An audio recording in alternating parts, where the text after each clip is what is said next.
Hot Cocoa by Christy Thompson. This story takes place in the winter of 1990 when I was 8 years old. I don't remember the drive up to the lodge, but I remember arriving there as vividly as if I were standing in that same valley today. The lodge was set in the center of a round valley surrounded by mountains on all sides. The building itself was an A-frame building made of river rocks and impossibly large exposed timbers. The windows held small diamond-shaped panes of glass, and the wood carvings which adorned the window shutters and sills conjured images of Grimm's fairy tales into my mind. We had arrived to take part in a snowmobiling party with my parents' friends and all of their children.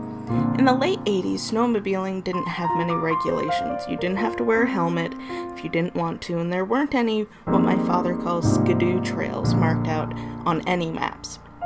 You had to navigate the snowy forests and fields from memory, or know where the natural obstacles might be as you came upon them. This also meant that there were obstacles and dangers that remained hidden.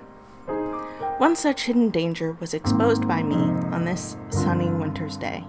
My godfather had tied up several sleds in a long line to the back of his snowmobile, and all of the children were very excited to be pulled around the nearby field. Each child picked the sled he or she thought would take the best corners or make the highest jumps.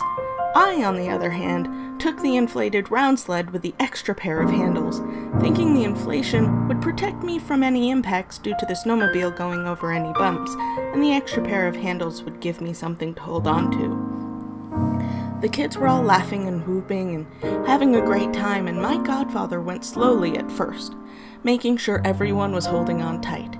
But at the urging of all the kids screaming, "Go faster!" he slowly built up speed. I held on to my inflatable donut with all of my might. But when we hit a large bump, my sled went flying. It went one way and I went another, and when I fell, I hit my head on an exposed bit of rock. If not for my mother's insistence that I wear every hat in the house out sledding that day, I might have been more seriously injured, but other than some blood and seeing stars, I was okay but very dizzy.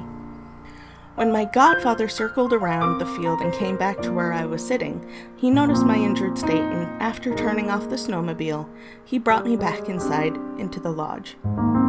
I was left with the lodge housekeeper, who gave me a mug of hot cocoa with real mini marshmallows in it. She told me I could read any of the books that I wanted in their large library, and that we would wait for my parents to return from their own snowmobile adventure so that they could take me home.